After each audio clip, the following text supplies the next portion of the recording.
Hello everyone and welcome back to my YouTube channel.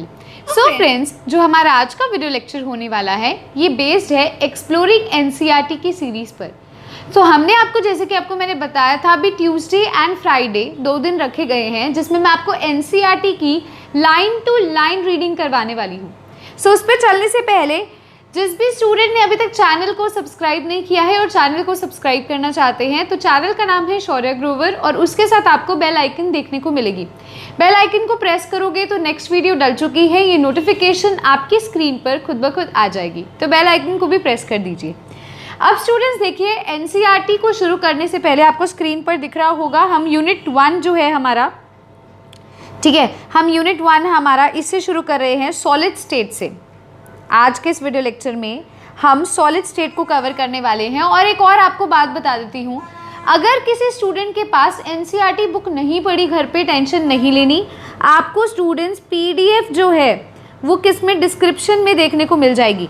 Description में कैसे, आपको जैसे मेरा जो वीडियो चल रही है उसकी जस्ट नीचे मेरी पिक्चर होगी, पिक्चर के साथ लिखा होगा सब्सक्राइब और उसके साथ एक एरो लगा होगा।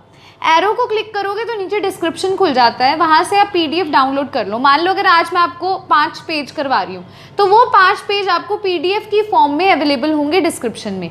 तो कई स्टूडेंट्स क्या कर सकते हो, आप अपने पेरेंट्स के या ब्रदर सिस्टर के फ़ोन में आप पीडीएफ खोल लो और अपने फ़ोन में वीडियो खोल लो और साथ में क्या करो, एक कॉपी रख लो। जो चीज़ मैं यहाँ पर नोट करवाऊँगी स्टूडेंट्स वो आपने भी नोट करना है, वो आपने भी लिखना है ना। अगर आपको कोई चीज़ मैं एग्जांपल देके बता रही हूँ या स्ट्रक्चर्स की हेल्प से समझा रही हूँ तो आपने क्या करना है, उसको छोटा सा ड्रॉ कर लेना है।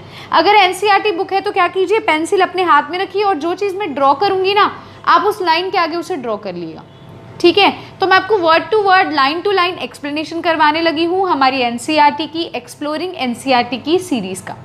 सो स्टूडेंट्स, अगर कोई जैसे +2 के स्टूडेंट्स हैं तो होता है कोई कंपटीशन की तैयारी कर रहा है, लाइक जेई की, नीट की तैयारी कर रहे हो, जिपमर की, एम्स की, तो मैं आपको इतना कह दूँ कि +1 की एनसीईआरटी की सीरीज़ डल चुकी है, आप वहाँ से वो भी शुरू कर सकते हो और +2 की भी शुरू कर सकते हो।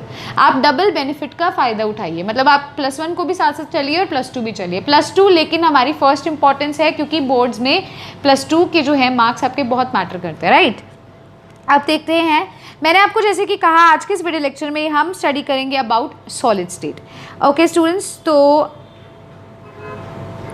अब देखिए, होपफुली आपको ये जूम किया हुआ सारा क्लियरली विजिबल होगा। हाँ जी, अब मैं रीड करने लगी हूँ, आप इसे ध्यान से सुनेंगे। The vast majority of solid substances. अब देखिए, सबसे पहली चीज़, चैप्टर का नाम है सॉलिड स्टेट, तो एक बात ही बता देते हैं, नॉर्मल डिस्कशन करते हैं। सॉलिड होता कैसे है? अगर मैं बॉक्स साइड पे बना रही हूँ और मैं कहूँ इसमें जो पार्टिकल्स हैं वो बहुत ही क्या हैं, टाइटली पैक्ड होंगे। ये जो पार्टिकल्स इसके अंदर प्रेजेंट है डियर स्टूडेंट्स, देखिए इस पार्टिकल्स में मैं कह सकती हूँ ये पार्टिकल्स बहुत टाइटली पैक्ड हैं। तो सॉलिड एक ऐसा सब्सटेंस होता है जिसकी डेफिनेट शेप होती है और डेफिनेट वॉल्यूम होता है और उसके अंदर जो पार्टिकल्स प्रेजेंट होते हैं वो टाइटली पैक होते हैं। मतलब एक दूसरे के पास इतने पैक्ड होंगे, भी वो मूवमेंट शो नहीं करेंगे, जस्ट वो एक दूसरे के अराउंड वाइब्रेशन शो करेंगे, बस इससे ज़्यादा वो कुछ नहीं शो करेंगे। इधर उधर से वो मूव नहीं कर सकते क्योंकि बहुत एक दूसरे के बिल्कुल क्लोज जुड़े हुए हैं, ठीक है। तो सॉलिड की डेफिनेट शेप इस वजह से ही होती है क्योंकि पार्टिकल्स बहुत क्लोजली पैक्ड होते हैं और इसका वॉल्यूम भी क्या होता है, डेफिनेट होता है, यानी कि फिक्स्ड होता है, ठीक है।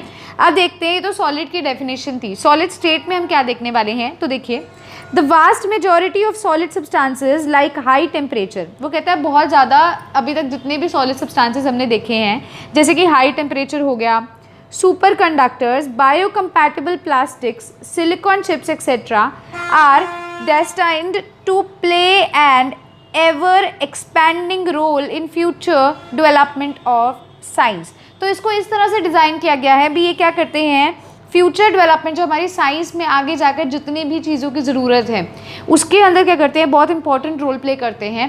जैसे कि सिलिकॉन चिप्स हैं वो आगे जाके बहुत हमारी हेल्प करती हैं। सो आप देखिए, केमिस्ट्री का कोई भी, कैसे मैं कहूँ भी, केमिस्ट्री एक ऐसा सब्जेक्ट है जो हमारे नेचर में भी हमें इंपॉर्टेंट रोल प्ले करता है, हेल्थ फैसिलिटीज़ में भी बहुत इंपॉर्टेंट रोल प्ले करता है। तो अब आप देख सकते हैं इसका जो है in future development of science भी बहुत इंपॉर्टेंट रोल है। आगे देखिए, फ्रॉम आर अर्लियर स्टडीज़, हमारी जो अर्लियर स्टडीज़ थी डियर स्टूडेंट्स, इसे मैं थोड़ा ऊपर कर रही हूँ, हाँ जी, okay, so from our earlier studies, जो हमने पहले हम पढ़ते आ रहे हैं, we know that liquid and gases are called fluids. देखो अभी तक जो होता है हमने देखा भी मैटर जो होता है, अब आप यहाँ साइड पे लिख सकते हो, ये +1 की चीज़ है, अगर आपने +1 में नहीं पढ़ी तो कोई टेंशन वाली बात नहीं है। जो स्टूडेंट्स मैटर होता है MATTER, ये हम ना 3 कैटेगरीज में से क्लासीफाई कर सकते हैं। एक होता है हमारा सॉलिड, एक होता है हमारा लिक्विड और एक होता है हमारा गैशियस। क्या होगा? सॉलिड है, लिक्विड है और गैशियस है। इनमें से जो लिक्विड्स और गैसेस होते हैं स्टूडेंट्स, इनको हम फ्लूइड्स कहते हैं। क्यों फ्लूइड्स कहते हैं? क्योंकि इनके पास ये एबिलिटी होती है भी ये फ्लो कर सकते हैं। देखो मैंने अभी आपको स्ट्रक्चर बनाया था सॉलिड का, उसमें मैंने आपको क्या बताया भी सॉलिड जो है उसके अंदर पार्टिकल्स टाइटली पैक्ड है। ठीक है, मैं एक बार ना आपको दोबारा से ये स्ट्रक्चर ऊपर बना कर दिखाती हूँ ताकि आपको और क्लियर हो जाएगा। यहाँ थोड़ी सी स्पेस है, हम इसे इधर ड्रॉ करते हैं। देखो अब जो स्टूडेंट्स किसी को नहीं पता तो वो आप ड्रॉ करेंगे। देखो मैंने आपको कहा था मैं जो भी चीज़ समझाऊंगी आपको साथ से ड्रॉ करना है। देखो पहले मैं बना रही हूँ सॉलिड, तो सॉलिड के अंदर ये देखिए ये जो पार्टिकल्स हैं ये बहुत क्लोज हैं एक दूसरे के, ये बहुत क्लोज पैक्ड है एक दूसरे के, तो ये सॉलिड स्टेट है। ये कौन सा सब्सटेंस है? ये सॉलिड सब्सटेंस है। क्लियर है? लिक्विड के केस में जैसे मैं बोल दूँ ये कंटेनर है मेरे पास, इस कंटेनर में मैंने 5 ml पानी डाला। अब इसी पानी को अगर मैं इस छोटे से कंटेनर में 5 ml में कन्वर्ट कर दूं तो क्या इसका वॉल्यूम चेंज होगा? नहीं। 5 ml का पानी फिर मैंने किसी और कंटेनर में डाल दिया तो भी 5 ml ही रहेगा, मतलब वॉल्यूम तो इसका फिक्स है, लेकिन इसकी शेप क्या है? इसकी शेप फिक्स नहीं है। लेकिन सॉलिड के केस में क्या होता है डियर स्टूडेंट? सॉलिड के केस में वॉल्यूम और शेप क्या होती हैं? दोनों फिक्स होती हैं। और यहाँ पर देखो सॉलिड के केस में पार्टिकल्स बहुत टाइटली पैक्ड होते हैं, लेकिन लिक्विड के केस में क्या होता है? मैं आपको दूसरे कलर से दिखाती हूँ। लिक्विड के केस में एक पार्टिकल इधर है, एक इधर है, फिर एक इधर है, फिर एक इधर है, थोड़ी दूर दूर हमें देखने को मिलेंगे। और यदि आप यही गैसेस में देखोगे ना तो एक पार्टिकल इतनी दूर, एक पार्टिकल दूर, एक बहुत दूर, तो गैसेस में पार्टिकल्स बहुत दूर हैं। तो इसका मतलब क्या हुआ? भी लिक्विड स्टेट के अंदर और गैसियस स्टेट के अंदर उनके पास ये एबिलिटी होती है भी वो फ्लो कर सकते हैं क्योंकि पार्टिकल्स में स्पेस होती है। लेकिन सॉलिड के केस में क्या होता है? वो मूव नहीं कर सकते क्योंकि वो टाइटली पैक होते हैं, इसीलिए वो फ्लो नहीं कर सकते। ठीक है, अब देखते हैं। अब देखिए मैं कहाँ पर थी, मैं आपको बता रही थी ओके यहाँ पर थी, फ्रॉम आर अर्लियर स्टडीज़ वाले टॉपिक पे थे। Yes, from our earlier studies, हमने हमारी जो पहले की स्टडीज़ थी उसमें ये देखा था भी लिक्विड और गैसेस जो हैं इन्हें हम फ्लूइड्स कहते हैं। इन्हें हम फ्लूइड्स क्यों कहते हैं? क्योंकि इनके पास ये एबिलिटी होती है भी ये फ्लो कर सकते हैं, they have the ability to flow. The fluidity in both of these states, जो इन दोनों स्टेट्स में फ्लूइडिटी होती है, जो फ्लूइडिटी हमें देखने को मिलती है यानी कि मूवमेंट, मूव करने का, ठीक है, is due to the fact that the molecules are free to move. अभी बता दिया ना मैं आपको, क्योंकि मॉलिक्यूल्स में स्पेस होता है तो वो इजीली मूव कर सकते हैं, इसीलिए उनके पास ये प्रॉपर्टी होती है फ्लूइडिटी की, यानी कि द मूवमेंट ऑफ फ्लो। ठीक है, क्योंकि पार्टिकल्स दूर दूर हैं। On the contrary the particles, मतलब इसके अलावा, ऑन द कॉन्ट्रारी इसके अलावा, the constituent particles in solid have fixed positions. अब मैंने अभी आपको बताया था जो सॉलिड के पार्टिकल्स होते हैं उनकी पोजीशन फिक्स्ड होती है, and can oscillate about their mean position. मतलब जैसे मान लो यहाँ पर आपको दिखाती हूँ मैं, ये जैसे एक पार्टिकल है पहला, ये है दूसरा पार्टिकल, ये है तीसरा पार्टिकल। तो जैसे मान लो बीच वाला पार्टिकल है, अभी मूवमेंट तो शो कर नहीं सकता क्योंकि नीचे भी ऐसे ही 3 पार्टिकल्स हैं, टाइटली बना हुआ है। तो अब ये जो पार्टिकल, मैं आपको दूसरे कलर से इसको एक्सप्लेन करती हूँ, आपको और क्लियरली दिखेगा। जो ये बीच वाला स्टूडेंट्स, ये वाला पार्टिकल है, ये क्या करेगा? अपनी मीन पोजीशन, मतलब जहाँ पर प्रेजेंट है बस ऐसे ऑसिलेट करेगा, जिगजैग मोशन, ऊपर नीचे इधर उधर, बस हिलेगा हल्का हल्का ऐसे करके, इससे ज़्यादा कोई मूवमेंट शो नहीं करेगा। ये नहीं होगा भी ये इसकी जगह पे आ गया या ये इसकी जगह पर आ गया, ऐसा नहीं होगा, ये सिर्फ हल्की फुल्की मूवमेंट शो करेगा।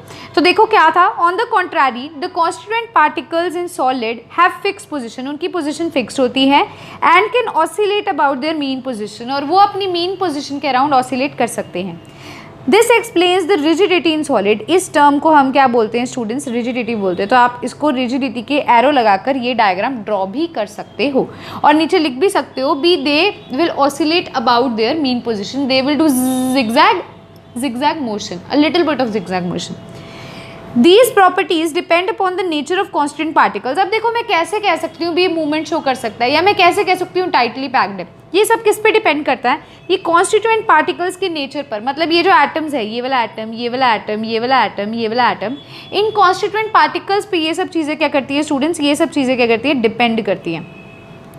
ठीक है, और किस पे डिपेंड करती है, and the binding forces operating between them, और जो फोर्सेज इनमें काम कर रही है, जो ये वाला पार्टिकल है ये इस पार्टिकल से कैसे एक दूसरे से चिपके हुए हैं, इनमें कोई ना कोई फोर्सेज होगी अट्रैक्शन की, इसी वजह से चिपके हुए हैं। तो इनके बीच की फोर्सेज और इन पार्टिकल्स का नेचर ही ये प्रॉपर्टीज एक्सप्लेन करता है। मतलब इन प्रॉपर्टीज को मैं कैसे बता सकती हूँ, मैं कैसे कह सकती हूँ भी, हाँ फॉर एग्जाम्पल हम डेली लाइफ का लेते हैं, मान लो मैं किसी लड़की की बात कर रही हूँ, मैं कह रही हूँ शी इज़ वेरी इंटेलिजेंट, मैं किस बेस पे कह सकती हूँ भी वो इंटेलिजेंट है, क्योंकि उसके एग्जाम में मार्क्स अच्छे आते हैं। सिमिलरली मैं यहाँ पर जो ये फोर्स ऑफ अट्रैक्शन हमें इनमें देखने को मिल रही है, मैं उस बेसिस पे बता सकती हूँ भी इसकी प्रॉपर्टीज़ क्या होंगी, इन पार्टिकल्स की 1 2 3 4 इन पार्टिकल्स की क्या प्रॉपर्टीज़ होगी, इनके बीच की फोर्सेस के कारण और इनकी प्रॉपर्टीज़ के कारण मैं इसको एक्सप्लेन कर सकती हूँ। ठीक है, अब आगे देखिए,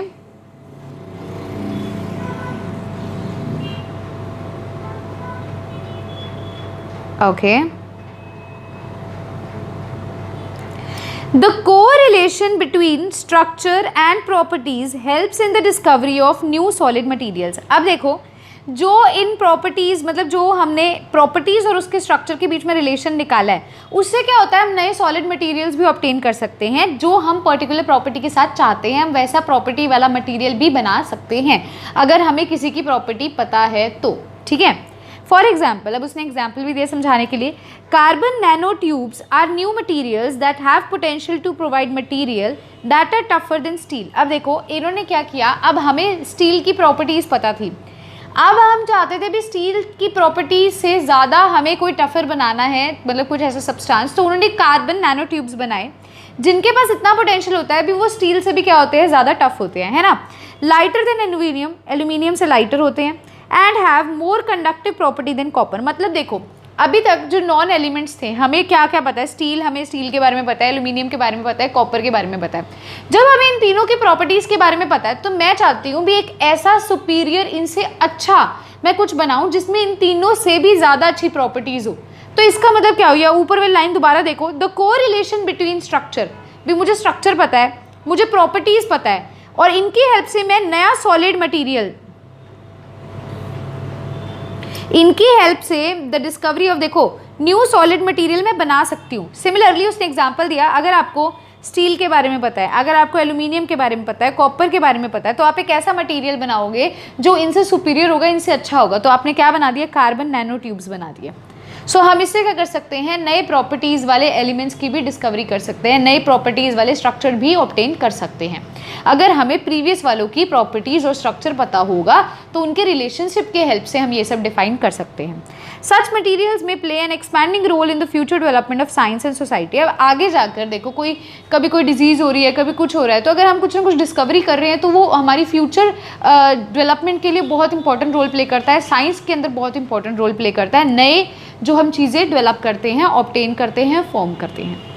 Some other materials which are expected to play an important role in future are high temperature superconductor। देखो अब ये जो है ये भी डिस्कवरी की गई है, हाई टेम्परेचर सुपरकंडक्टर, और ये आगे जाकर बहुत हेल्प करने वाला है। मैग्नेटिक मटेरियल है, बायोडिग्रेडेबल पॉलीमर्स है पैकेजिंग के लिए, बायो कॉम्पोनेंट सॉलिड्स हैं, okay, for surgical implants etcetera.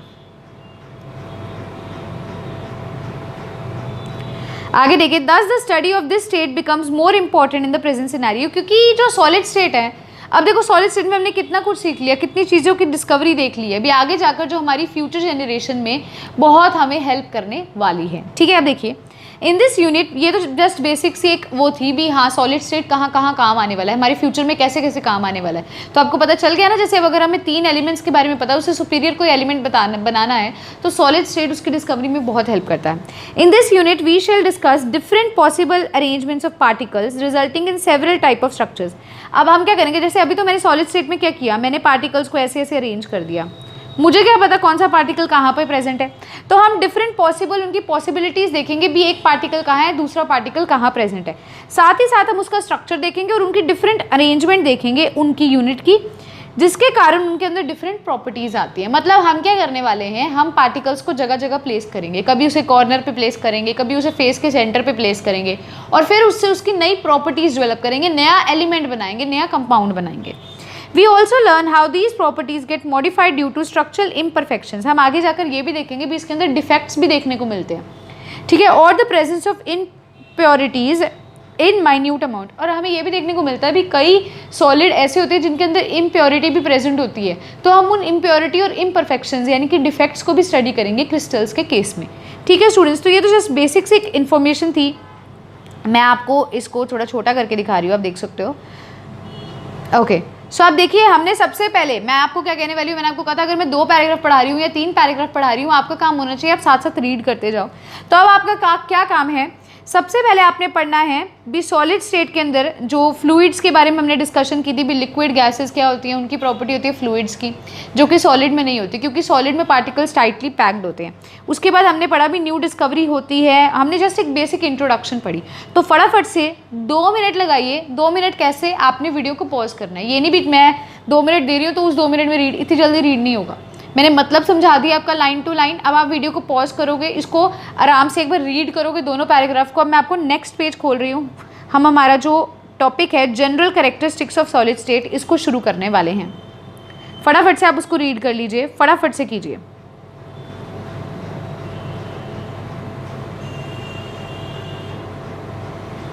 मैंने आपको 2 मिनट दे दिए हैं, टाइम नहीं लगाना किसी भी स्टूडेंट ने। ओके सो स्टूडेंट्स, हम शुरू करते हैं हमारा general characteristics of solid state.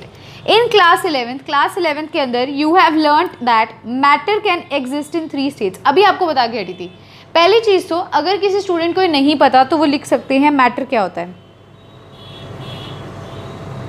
Matter क्या होता है? मैटर होता है एनीथिंग विच हैज़ मास, जिसके पास मास होता है और जो क्या करता है स्टूडेंट, स्पेस ऑक्यूपाई करता है, उसे हम मैटर कहते हैं। जैसे अगर मैं इस पेन की बात करूं तो ये पेन क्या है, अगर मैंने अपने हाथ पे रख दिया तो इतनी जगह इस पेन ने ऑक्यूपाई कर ली, मतलब क्या है, इसके पास मास है, वेट है इसका कुछ ना कुछ, और ये स्पेस ऑक्यूपाई करता है, तो ये मैटर है। तो क्लास 11 में हमने स्टडी किया है भी मैटर जो है वो 3 क्या करते हैं, वो 3 स्टेट्स में बेसिकली एग्जिस्ट करता है। एक होता है सॉलिड, एक होता है लिक्विड, एक होता है गैस, ठीक है। Under a given set of conditions of temperature and pressure, वो कहता है अगर हम उसे कोई पर्टिकुलर टेम्परेचर या प्रेशर दे दें, ठीक है, which of these would be the most stable state of the given substance depends upon the net effect of 2 opposing factors। वो कहता है अगर मैं कहूँ भी इन तीनों में से मोस्ट स्टेबल स्टेट कौन सी है, तो वो चीज़ किस पे डिपेंड करती है, वो चीज़ डिपेंड करती है net effect of 2 opposing factors. 2 factors हैं, उनके नेट इफेक्ट पे डिपेंड करती है। क्या डिपेंड करती है डियर स्टूडेंट्स, भी कौन सा ज़्यादा स्टेबल है, क्या सॉलिड स्टेबल है, लिक्विड स्टेबल है, गैस स्टेबल है। These are intermolecular forces. वो क्या चीज़ होती है, इंटरमोलिकुलर फोर्सेज होती है। अब आपको एक और चीज़ बताती हूँ, इंटरमोलिकुलर फोर्सेज का मतलब क्या होता है।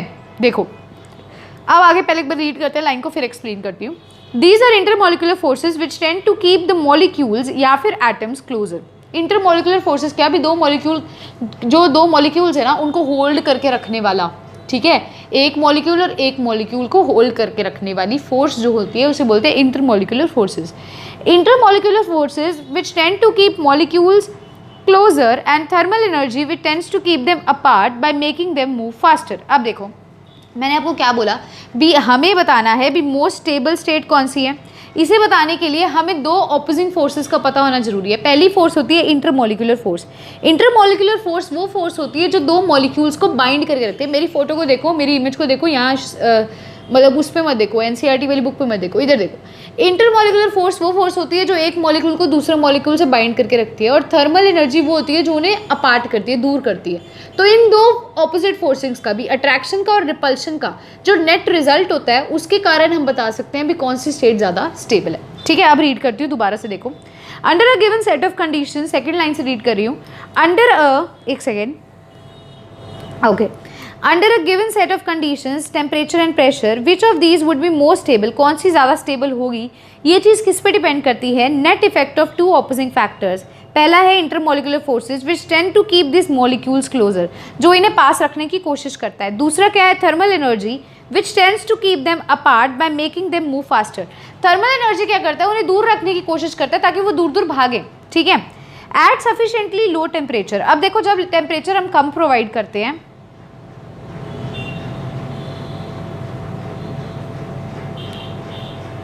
एक second, okay, at sufficiently low temperature, जब टेम्परेचर लो होता है, the thermal energy is low, तब थर्मल एनर्जी लो होती है। थर्मल एनर्जी लो होने का मतलब मॉलिक्यूल्स दूर दूर जल्दी नहीं भागेंगे, ठीक है। तो उस टाइम पर थर्मल एनर्जी लो होती है तो इंटरमॉलिक्यूलर फोर्स ज़्यादा होगी, क्योंकि दो फोर्सेज एक्ट हो रही हैं। ध्यान से सुनो स्टूडेंट्स, दो फोर्सेज एक्ट हो रही है, एक होती है इंटरमॉलिक्यूलर फोर्स, एक होती है थर्मल एनर्जी। थर्मल एनर्जी क्या काम करती है? थर्मल एनर्जी के कारण मॉलिक्यूल्स इधर उधर चलते हैं। जब लो टेम्परेचर होता है तो थर्मल एनर्जी कम होती है, यानी कि मॉलिक्यूल्स इधर उधर नहीं जाएंगे, यानी कि इंटरमॉलिक्यूलर फोर्स मतलब कि अट्रैक्शन क्या होगी? ज़्यादा होगी। Intermolecular force bring them so close that they cling to each other, मतलब चिपक जाते हैं और फिक्स पोजीशन एक्वायर कर लेते हैं। These can still oscillate around there mean position, ये अपनी मीन पोजीशन पे ऐसे ऐसे क्या कर सकते हैं? हिल सकते हैं। And the substances exist in solid state, और सब्सटेंसेस सॉलिड स्टेट में एग्जिस्ट करती हैं। तो सॉलिड स्टेट कैसे बनता है? लो टेम्परेचर पर क्या होता है? जब थर्मल एनर्जी कम होती है, यानी कि पार्टिकल्स की मूवमेंट कम होती है, तो कौन सी फोर्स एक्ट करेगी? इंटरमॉलिक्यूलर फोर्स एक्ट करेगी। इंटरमॉलिक्यूलर फोर्स का काम क्या होता है? वो पार्टिकल्स को क्लोजली मतलब एक दूसरे से हेल्ड करवा के रखता है, जिसके कारण वो मूवमेंट शो नहीं करेंगे, लेकिन वो ऑसिलेट करेंगे ऐसे जिगजैग ऐसे से, बस, ठीक है। अब आता है सॉलिड स्टेट की क्या प्रॉपर्टीज होती हैं स्टूडेंट्स, तो मैं इसको थोड़ा ऊपर कर रही हूँ, देखते हैं। The characteristics properties of the characteristic properties of solid state are, they have definite mass, इनका डेफिनेट मास होता है, मास फिक्स होता है, वॉल्यूम फिक्स होता है, और इनकी क्या होती है स्टूडेंट्स? शेप भी होती है, ठीक है। Intermolecular distances are short, intermolecular distances क्या होते हैं? शॉर्ट होते हैं, कम होते हैं, क्योंकि पार्टिकल्स बहुत पास होते हैं। जैसे एक ये पार्टिकल है, एक ये पार्टिकल है, तो ये कितनी पास हैं? क्या इनमें कोई डिस्टेंस है? इंटरमॉलिक्यूल का मतलब क्या हो भी? एक मॉलिक्यूल और दूसरे मॉलिक्यूल में कितना डिस्टेंस है? तो क्या इसमें थोड़ा सा भी डिस्टेंस है? नहीं है, बहुत कम डिस्टेंस है। तो intermolecular force distances are short. Intermolecular forces are strong, strong क्यों है? क्योंकि बहुत पास है तो ऑब्वियसली स्ट्रॉन्ग फोर्स ही है। दूर होगा तो वीक होगी, स्ट्रॉन्ग होगा तभी पास है ना। इंटरमॉलिक्यूलर डिस्टेंस कम है, इंटरमॉलिक्यूलर फोर्स ज़्यादा है। इनका क्या होता है? डेफिनेट मास होता है, डेफिनेट वॉल्यूम होता है, डेफिनेट शेप होती है। देयर कॉन्स्टिट्यूएंट पार्टिकल्स, इनके अंदर जो पार्टिकल्स होते हैं, पार्टिकल्स कुछ भी हो सकते हैं, एटम्स, मॉलिक्यूल्स और ions, they have fix position, इनकी पोजीशन फिक्स है। देखो मैंने एक यहाँ बनाया तो एक उसके बिल्कुल साथ बनाया, पोजीशन फिक्स होती है। They can only oscillate about their mean position, अब तक तो आपको रट्टा लग चुका होगा इस लाइन का भी, वो मीन पोजीशन के अराउंड ही क्या करते हैं? ऑसिलेट करते हैं। दे आर इनकम्प्रेसिबल, ये इनकम्प्रेसिबल होते हैं, कंप्रेस नहीं किए जा सकते, और ये रिजिड होते हैं, एंड आर रिजिड, ठीक है डियर स्टूडेंट्स। अब देखिए आगे, solid can be classified as crystalline और एमोर्फस। मैं इसको थोड़ा छोटा करती हूँ, फटाफट से इस पैराग्राफ को रीड करिए, general characteristics of solid state को रीड कीजिए, फिर मैं इसको आपको एक क्विक रिवीजन देकर हम हमारा जो नेक्स्ट टॉपिक है types of solids, amorphous and crystalline solids, उस पर चलती हूँ। 2 मिनट लगाइए, वीडियो को पॉज कीजिए और इसको रीड कीजिए।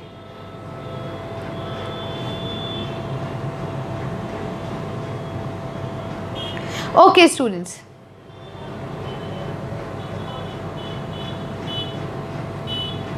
हाँ जी, तो देखिए मैं इसको थोड़ा नीचे कर देती हूँ सो दैट ओके।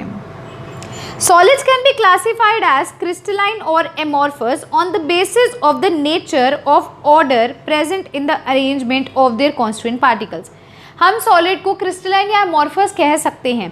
किस बेसिस पे कह सकते हैं भी? किस तरह से वो अरेंज्ड हैं, उनकी अरेंजमेंट के बेसिस पे हम उसे amorphous और क्रिस्टलाइन सॉलिड में क्या करते हैं? डिवाइड करते हैं डियर स्टूडेंट्स, ठीक है।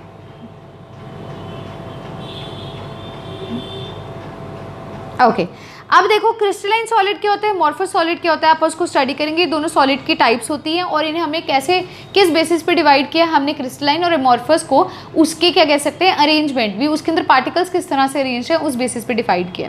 उससे पहले मैंने अभी आपको बोला था रिविजन करवा देती हूँ उसकी प्रॉपर करेक्टरिस्टिक्स की। तो करेक्टरिस्टिक्स क्या है, उसका डेफिनेट ऊपर ही कर देते हैं स्क्रीन, देखो उसका डेफिनेट मास होता है, वॉल्यूम होता है, शेप होती है, इंटरमॉलिक्यूलर फोर्सेस स्ट्रॉन्ग होती है, इंटरमॉलिक्यूलर डिस्टेंस शॉर्ट होता है। फिर देखो इन कांस्टेंट पार्टिकल्स की फिक्स पोजीशन होती है और वो अपनी मीन पोजीशन के अराउंड ऑसिलेट कर सकता है। लास्ट है भी ये रिजिड होती है और इनकम्प्रेसिबल होती है। अब आगे देखते हैं, हम बात करें एमॉर्फस और क्रिस्टलाइन सॉलिड का। तो देखो क्रिस्टलाइन सॉलिड क्या है, it usually consist of a large number of small crystals, each of them having a definite characteristic geometrical shape. जो क्रिस्टलाइन सॉलिड होता है वो छोटे छोटे क्रिस्टल से बना होता है और हर किसी की एक डेफिनेट शेप होती है, ठीक है।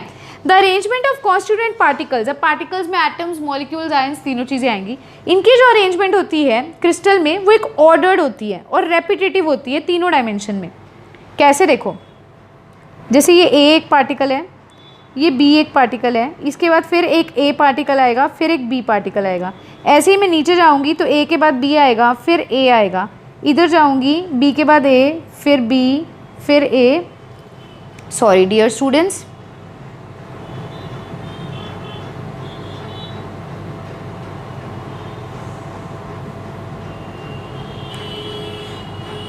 ओके तो यहाँ थे ना हम, मैं इसको थोड़ा जूम कर देती हूँ। तो मैंने आपको क्या बोला भी, इसके अंदर क्या होती है, इनकी जो पोजीशन होती है वो ऑर्डर्ड होती है।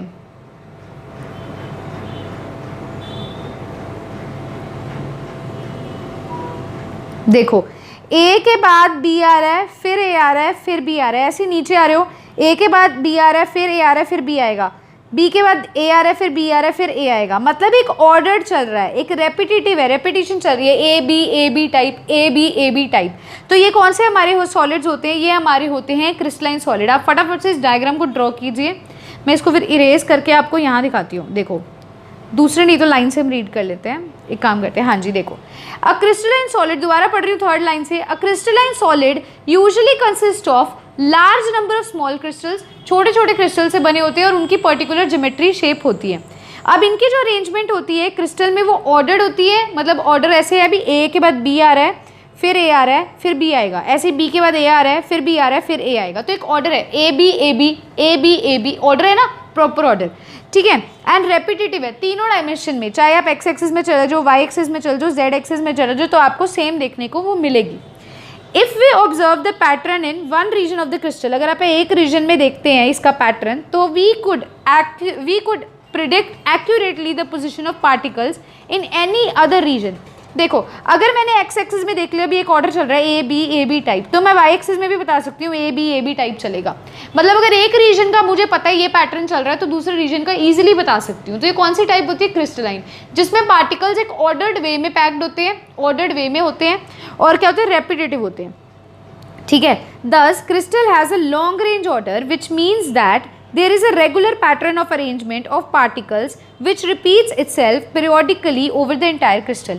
अब एक और चीज़, एक नई प्रॉपर्टी पता चली है, आप इसको स्टार मार्क करेंगे यहाँ पर।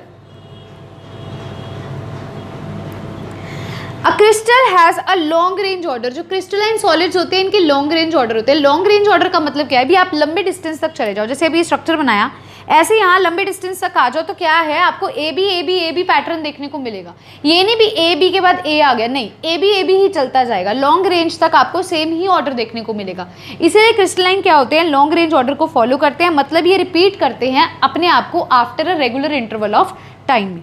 आगे देखो, sodium chloride and quartz are typical example of crystalline solid, ठीक है। क्रिस्टलाइन सॉलिड के क्या एग्जाम्पल हैं, सोडियम क्लोराइड NaCl और क्या है, क्वार्ट्ज हैं।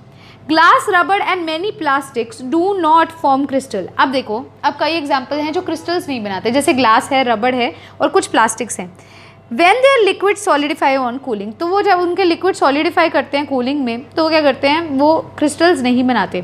These are called amorphous solid। Crystalline solid वो होते थे, क्रिस्टलाइन सॉलिड मतलब जो छोटे छोटे क्रिस्टल्स की फॉर्म में प्रेजेंट है, और वो क्या लॉन्ग रेंज ऑर्डर फॉलो करते हैं, मतलब लंबे डिस्टेंस तक उनका ऑर्डर क्या होता है, सेम होता है, रिपीटेटिव होता है, ऑर्डर्ड भी प्रेजेंट होता है, एक ऑर्डर, पर्टिकुलर ऑर्डर चलता है। amorphous सॉलिड ऐसे नहीं होते। The term amorphous comes from the Greek word amorphos meaning no form, जिसकी कोई फॉर्म नहीं होती, कोई पर्टिकुलर शेप नहीं होती, ठीक है। The arrangement of constituent particles, atoms, molecules, ions, मैं इसको थोड़ा बड़ा कर देती हूँ डियर स्टूडेंट्स, ओके। अब देखते हैं, थोड़ा और ऊपर कर देते हैं, हाँ जी। अब इधर देखिए, मैं किस लाइन पर थी, the arrangement of constituent particles, atoms, ions और atoms, molecules और ions in such a solid has short range order। amorphous के केस में पता कैसे देखने को मिलता है, नीचे देखो मैं बना के दिखा रही हूँ। A के बाद B आ गया जैसे मॉलिक्यूल, फिर A आ गया, फिर B नहीं आया, फिर A आ गया। अब देखो A B चलना चाहिए था, लेकिन यहाँ A B A C कुछ भी अलग अलग, मतलब कुछ छोटे डिस्टेंस तक ही वो एक पर्टिकुलर ट्रेंड को फॉलो करता है, फिर वो खराब हो जाता है। जैसे पहले ए बी चल रहा था क्रिस्टलाइन में, लेकिन एमॉर्फस में क्या होता है, ए बी ऐसे आ रहा है, कोई पर्टिकुलर ट्रेंड नहीं है, नीचे आओगे तो पुट्ठा ही है, ए बी ए ऐसे आ रहा है। तो वो एमॉर्फस होता है जो शॉर्ट रेंज ऑर्डर को फॉलो करता है। In such arrangement a regular and periodically repeating pattern is observed over short distance only. छोटे डिस्टेंस तक ही हम इस चीज़ को ऑब्जर्व कर सकते हैं, लेकिन मतलब क्रिस्टलाइन के केस में तो लॉन्ग डिस्टेंस तक देख सकते थे। ठीक है, regular patterns are scattered and in between the arrangements is disordered. मतलब वैसे तो स्कैटर्ड होते हैं, दूर दूर तक पार्टिकल्स होते हैं और वो डिसऑर्डर्ड होते हैं, लेकिन क्रिस्टलाइन में कैसे होते थे, वो ऑर्डर्ड होते थे। ठीक है, द स्ट्रक्चर्स ऑफ क्वार्ट्ज, जैसे क्वार्ट्ज है, क्वार्ट्ज ग्लास है, आपको देखने को मिल रहा है। जो क्वार्ट्ज होता है स्टूडेंट्स, ये जो ए आपको डायग्राम देखने को मिल रहा है, ये होता है क्रिस्टलाइन का एग्जांपल। आप देख सकते हो ना, ये आपको देखने को मिल रहे हैं पार्टिकल्स, ये देखो एक पर्टिकुलर शेप बनती जा रही है और यही बार बार फॉलो हो रही है। इधर जा रहे हो तो भी वही है, नीचे आ रहे हो तो भी वही है। एमॉर्फस जो है वो क्वार्ट ग्लास होता है। देखो ये कैसे, यहाँ पे पार्टिकल कुछ है, यहाँ कुछ है, कोई रेगुलर शेप नहीं है, दूर दूर तक पार्टिकल्स हैं, इनकी कोई शेप नहीं है, कोई पर्टिकुलर ट्रेंड नहीं है। लेकिन यहाँ देखो, यहाँ जा रहे हो, यहाँ जा रहे हो, दोनों तरफ सेम चीज़ देखने को मिल रही है। लेकिन इधर एमॉर्फस के केस में, यानी कि क्वार्ट ग्लास के केस में ऐसा नहीं है। तो क्वार्ट्स क्या होता है, क्रिस्टलाइन का एग्जाम्पल है। क्वार्ट ग्लास किसका एग्जाम्पल है, एमॉर्फस का एग्जाम्पल है। While the two structures are almost identical, yet in the case of amorphous quartz glass there is no long range order। मैंने कहा ना amorphous में कोई long range order यहाँ हमें नहीं देखने को मिल रहा। ठीक है, आगे देखिए, the structure of amorphous solid is similar to that of liquid। जो amorphous solid ये वाला स्ट्रक्चर है ना, ये लिक्विड जैसा होता है। क्यों? क्योंकि लिक्विड में भी पार्टिकल्स दूर दूर होते हैं। देखो इसमें भी कोई दूर है, कोई इधर है, कोई इधर है, कोई इधर, दूर दूर है। Due to the difference in the arrangement of the constant particles the type of solids differ in the properties. इसी के कारण क्रिस्टलाइन और एमॉर्फस सॉलिड बनाए गए हैं, क्योंकि क्रिस्टलाइन सॉलिड के अंदर क्या होता है, ऑर्डर्ड और रेपिटेटिव मैनर होता है, लेकिन एमॉर्फस के केस में क्या होता है, मतलब ऑर्डर्ड नहीं होता। ठीक है, वो डिफरेंट मैनर में होता है, रेपिटेशन नहीं होती है, शॉर्ट रेंज ऑर्डर होता है। फटाफट से आपने क्या करना है, जो ये टॉपिक है इसको आपने रीडिंग देनी है, फटाफट कीजिए डियर स्टूडेंट्स। अब आपने पढ़ना है एमॉर्फस एंड क्रिस्टलाइन सॉलिड वाला। अब हम चलने लगे हैं पेज नंबर हमारे 3 पे।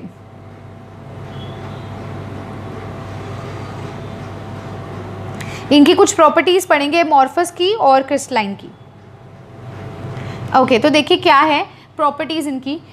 उससे पहले मैं क्या करने लगी हूँ, आपको एक डायग्राम यहाँ पे छोटा सा बना के दिखा रही हूँ क्रिस्टलाइन का और एमॉर्फस का, क्योंकि ऊपर हॉच पॉच हो गया था। तो देखो, ए बी से बॉन्डेड है, बी मॉलिक्यूल से, बी ए से बॉन्डेड है, फिर ए बी से बॉन्डेड है, फिर बी ए से बॉन्डेड है, फिर फर्दर बी से बॉन्डेड है। ऐसे ही नीचे आएगा, ये एक्स एक्सिस थी, अब ऐसे ही ए जो है वो बी से बॉन्डेड है, नीचे आया वो ए से बॉन्डेड है, वो फर्दर बी से बॉन्डेड है, अब बी ए से बॉन्डेड है, अब फिर बी से बॉन्डेड है, ऐसे ए बी आपको मैनर देखने को मिल रहा है। तो आप इसको पूरा बना लीजिएगा। तो ये जो स्टूडेंट स्ट्रक्चर होता है, ये किसका स्ट्रक्चर होता है, ये क्रिस्टलाइन वाले का, क्रिस्टलाइन सॉलिड का स्ट्रक्चर होता है। और यहीं अगर मैंने एमॉर्फस सॉलिड का बनाना हो तो देखो क्या होता है, एमॉर्फस में क्या होता है, एक ऑर्डर नहीं होता, पहले ए आया फिर बी आया, अब ए आना चाहिए ना, अब बी आ गया मान लो, फिर बी आ गया, फिर ए आ गया, फिर बी, फिर ए। तो एक कोई मैनर नहीं हमें देखने को मिल रहा, मतलब देखो अनऑर्डर्ड सी अरेंजमेंट देखने को मिल रही है। ऐसे ही नीचे अगर आप देखोगे तो ए के बाद बी आ गया, फिर ए आ गया, ए बी मैनर नहीं है, अनऑर्डर्ड मैनर है। तो ये शॉर्ट रेंज तक ही चलता है। देखो बस यहाँ तक चला ए बी, उसके बाद यहाँ बी आ गया, यहाँ ए आ गया, तो फॉलो नहीं हो रहा ना। तो ये एमॉर्फस होता है जहाँ पर आपको रेपिटेशन नहीं देखने को मिलती है, आपको शॉर्ट रेंज ऑर्डर देखने को मिलता है। तो आप ये दोनों डायग्राम्स ड्रॉ कर लीजिएगा। अब आप प्रॉपर्टीज़ देखते हैं। देखो, crystalline solid have a sharp melting point. Crystalline solids जो होते हैं उनका शार्प मेल्टिंग पॉइंट होता है एट अ करेक्टरिस्टिक टेम्परेचर, एक पर्टिकुलर टेम्परेचर पे they abruptly and become liquid, they melt abruptly. एक पर्टिकुलर टेम्परेचर पे मेल्ट कर जाते हैं, कौन, क्रिस्टलाइन सॉलिड्स, और ये क्या बन जाते हैं, लिक्विड बन जाते हैं। इसका मतलब क्या हुआ, भी इनका शार्प क्या है, मेल्टिंग पॉइंट है। क्लियर है।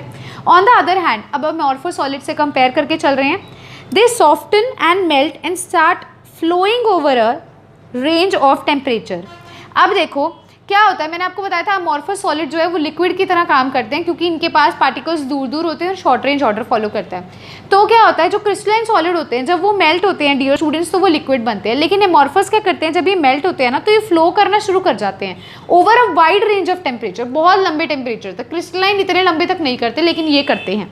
और जो ये वाले होते हैं ना हमारे अमॉर्फस वाले, इनको हम मोल्ड कर सकते हैं और इनकी अलग अलग शेप भी बना सकते हैं। मान लो किसी पर्टिकुलर शेप वाले के अंदर डाल दिया तो ये वो शेप एक्वायर कर लेंगे, ठीक है। Amorphous solid have same structural features as liquid and are conventionally regarded as extremely viscous liquid। मैंने बोला ना भी वो लिक्विड्स की तरह उनकी प्रॉपर्टीज होती हैं, इसलिए हम विस्कस लिक्विड भी कहते हैं। They may become crystalline at some temperature। वो कहते हैं भी कई टेम्परेचर पर ही क्रिस्टलाइन भी बन सकते हैं, मतलब amorphous जो है वो क्रिस्टलाइन में भी कन्वर्ट हो सकते हैं। Some glass objects from ancient civilizations are found to become milky in appearance because of some crystallization। वो मतलब कहता है कई ग्लास ऑब्जेक्ट्स जो होते हैं पुराने टाइम में, अगर आप कोई ग्लास ऑब्जेक्ट देखोगे तो वो मिल्कीनेस सा अपीयरेंस उसका दिखेगा। क्यों? क्योंकि उनके अंदर कुछ ना कुछ क्रिस्टलाइजेशन अपीयर हो जाती है। लाइक लिक्विड्स की तरह amorphous solid have a tendency to flow. अभी बताया ना मैंने भी, एमॉर्फस सॉलिड के पास ये टेंडेंसी होती है भी वो फ्लो कर सकता है over a wide range of temperature और फिर हम उसे एक पर्टिकुलर शेप भी दे सकते हैं।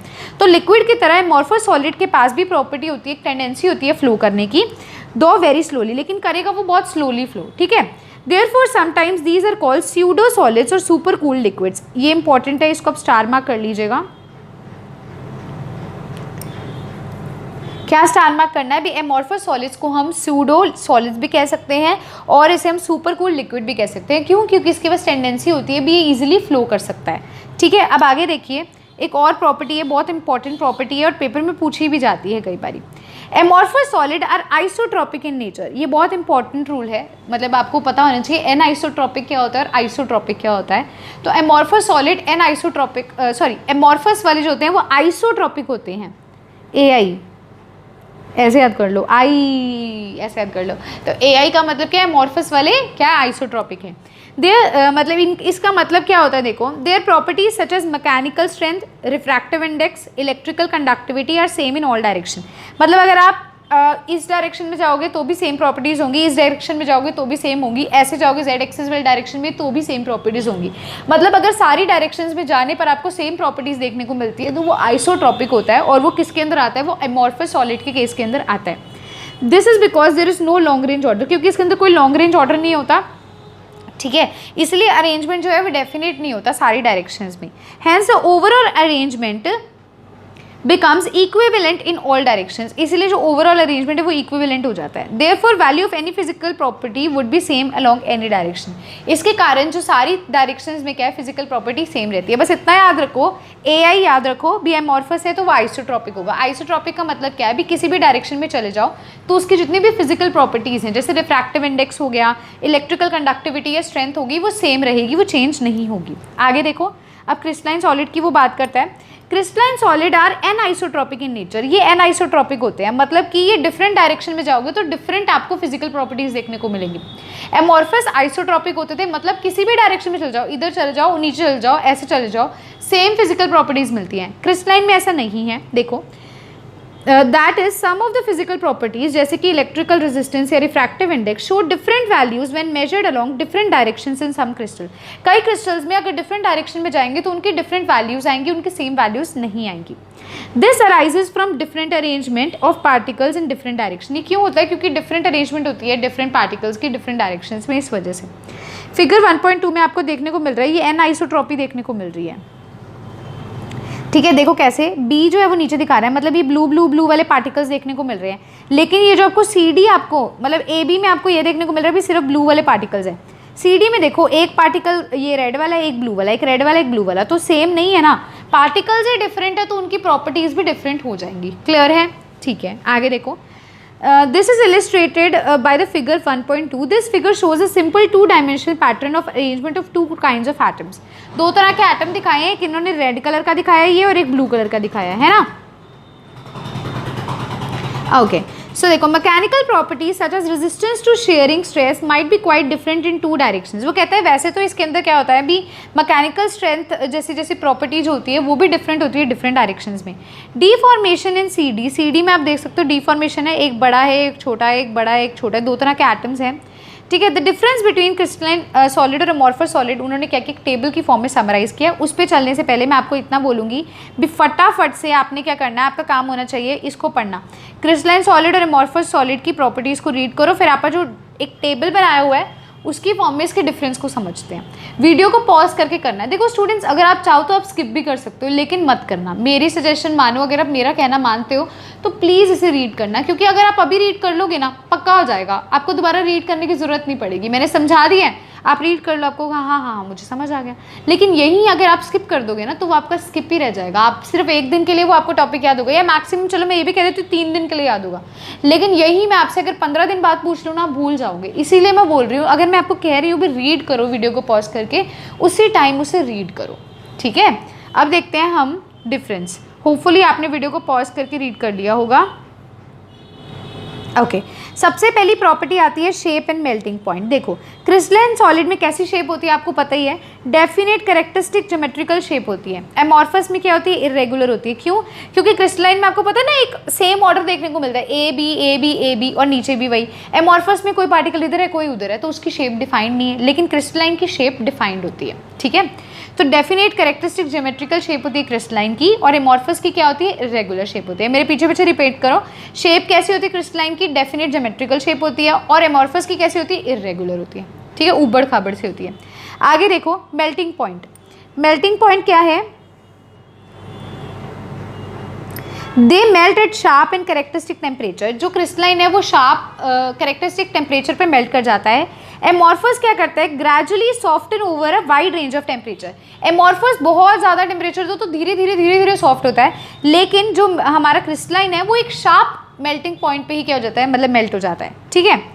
क्लीवेज प्रॉपर्टी क्या है, देखो when cut with a sharp edge tool, जब हम क्रिस्टलाइन सॉलिड को एक पर्टिकुलरली शार्प एज से कट करते हैं, दे स्प्लिट इनटू 2 पीसेज, वो 2 पीसेज में स्प्लिट हो जाता है, बहुत ईजिली हो जाता है। They generated surfaces are plain and smooth. जब भी हम इसको कट करेंगे ना तो इसका सरफेस प्लेन आएगा, स्मूथ आएगा, बहुत अच्छा देखने को मिलेगा, मतलब इक्वल हाफ्स में कट हो जाएगा और स्मूथ और प्लेन सरफेस देखने को मिलेगा जब हम इसको कट करेंगे। लेकिन एमॉर्फस में क्या होता है, जब हम किसी शार्प एज टूल से इसको कट करते हैं students, they cut into 2 pieces with irregular surface, उनका इरेगुलर सरफेस होता है। लेकिन क्रिस्टलाइन में उनका सरफेस क्या होता है, रेगुलर होता है, क्योंकि उसके अंदर शेप फिक्स होती है। तो देखो सारा शेप का ही गपला है। अगर शेप अच्छी होगी, मान लो अगर आपको कोई स्क्वायर शेप, अच्छी स्क्वायर देखने को मिल रहा है, स्क्वायर को कट करो बीच में से, इक्वल हाफ्स में कट होगा।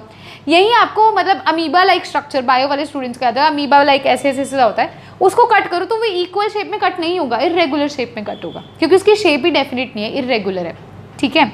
आगे देखो heat of fusion. Next property है heat of fusion. They have definite and characteristic enthalpy of fusion. Fusion आगे जाके मैं एक्सप्लेन करूंगी, टेंशन नहीं लेनी। इनकी एक डेफिनेट और कैरेक्टरिस्टिक एंथैल्पी ऑफ फ्यूजन होती है और एमॉर्फस की नहीं होती है, ठीक है। फटाफट से 4 पॉइंट्स रीड करो। मैं नेक्स्ट जो पॉइंट्स हैं उसके क्या कह सकते हैं डिफरेंशिएट के, वो रीड करवाती हूँ। फटाफट से 2 मिनट लीजिए, फटाफट से इसको सॉल्व करो, मतलब रीड करो।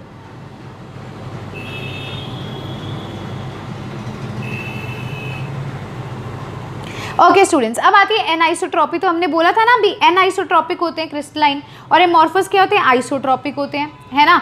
आगे देखो नेचर क्या है, ये ट्रू सॉलिड्स होते हैं क्रिस्टलाइन, और एमॉर्फस क्या होते हैं, स्यूडो सॉलिड्स होते हैं, ये सुपर कूल लिक्विड भी कहते हैं। क्यों कहते हैं, क्योंकि इनके पास एबिलिटी होती है फ्लो करने की। फिर आता है order in arrangement of constant particles. इसमें लॉन्ग रेंज ऑर्डर होता है क्रिस्टलाइन में, और एमॉर्फस में शॉर्ट रेंज ऑर्डर होता है।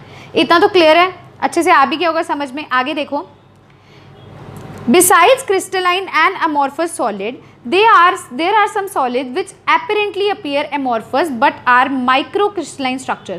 वो कहता है कई सॉलिड ऐसे भी होते हैं, अभी पहले तो हम क्रिस्टलाइन और एमॉर्फस में से डिवाइड कर देते हैं, लेकिन कई ऐसे होते हैं जो दिखते तो एमॉर्फस हैं लेकिन होते क्या, माइक्रोक्रिस्टलाइन स्ट्रक्चर होते हैं। उन्हें हम क्या कहते हैं, पॉलीक्रिस्टलाइन सॉलिड कहते हैं, जिनकी अपीयरेंस एमॉर्फस की तरह है लेकिन उनका स्ट्रक्चर कैसा है, माइक्रोक्रिस्टलाइन है। मेटल्स ऑफन अकर इन पॉलीक्रिस्टलाइन कंडीशन। अब जो जितने भी मेटल्स है ना वो पॉलीक्रिस्टलाइन कंडीशन में हमें देखने को मिलते हैं, मतलब वो दिखेंगे तो अमॉर्फस जैसे, लेकिन उनका क्या, हम क्या कह सकते हैं, वो होते क्या है, माइक्रोक्रिस्टलाइन होते हैं। Individual crystals are randomly oriented, so a metallic sample may appear to be isotropic, even though a single crystal is anisotropic। वो कहते हैं देखो दिख तो वो उसकी तरह एमॉर्फस की तरह रहा है तो आइसोट्रॉपिक लगेगा, लेकिन है वो माइक्रोक्रिस्टलाइन है तो वो कैसा होगा, एनाइसोट्रॉपिक होगा, है ना, सारा कुछ उसके स्ट्रक्चर से बता सकते हैं। देखो, amorphous solid are useful material. Amorphous solid क्या होते हैं? यूजफुल मटेरियल्स होते हैं। Glass, rubber and plastics find many application in our daily life. जो ग्लास है, रबर है, प्लास्टिक है, ये सारे क्या हैं? ये सॉलिड्स हैं, तो ये बहुत इंपॉर्टेंट रोल प्ले करते हैं। एमॉर्फस सॉलिड्स हैं ये। Amorphous silicon is one of the best photovoltaic material available for the conversion of sunlight into electricity. अब आप देखिए, जो एमॉर्फस सिलिकॉन है वो सनलाइट को इलेक्ट्रिसिटी में कन्वर्ट करवाने में, मतलब सनलाइट जो आ रही है उसको इलेक्ट्रिसिटी में भी कन्वर्ट कर सकता है। तो ये कितना इंपॉर्टेंट रोल प्ले करता है ना स्टूडेंट्स। फटाफट से इस एक पैराग्राफ को रीड कीजिए, फिर आते हैं इन टेक्स्ट क्वेश्चंस। फटाफट से रीड कीजिए। अब यस डियर स्टूडेंट्स, देखो अभी तक हमने जो है क्या पढ़ा है, उससे पहले इन टेक्स्ट क्वेश्चन की बात करती हूँ। इन टेक्स्ट क्वेश्चन में 4 क्वेश्चंस आपको देखने को मिल रहे हैं। ये चारों क्वेश्चंस एज अ होमवर्क हैं आपके लिए। नेक्स्ट जो वीडियो लेक्चर हमारा फ्राइडे को आएगा, उस दिन मैं आपको ये इन टेक्स्ट क्वेश्चन करवाऊंगी पहले, लेकिन अभी के लिए हमने जितना पढ़ा है उससे रिलेटेड कुछ क्वेश्चंस है, तो चारों क्वेश्चंस आपने सॉल्व करने हैं।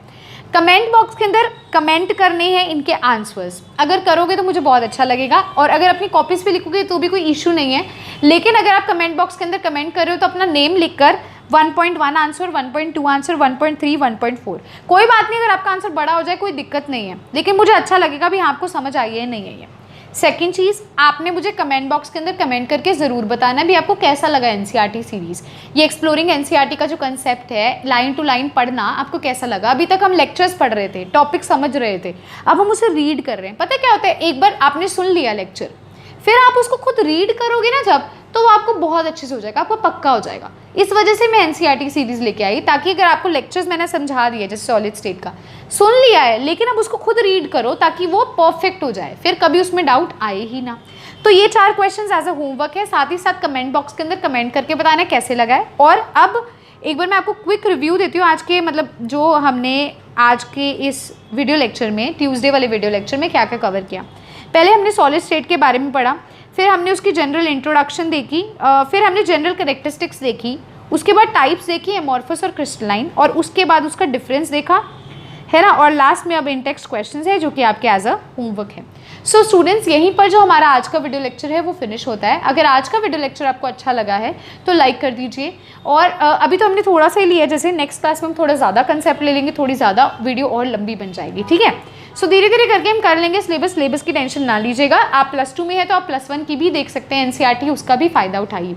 कमेंट बॉक्स के अंदर ज़रूर कमेंट करके बताइएगा, लाइक कीजिएगा, शेयर कीजिएगा, और जिन्होंने चैनल को अभी तक सब्सक्राइब नहीं किया है वो चैनल को सब्सक्राइब भी कर सकते हैं। Thanks a lot dear students, have a good day.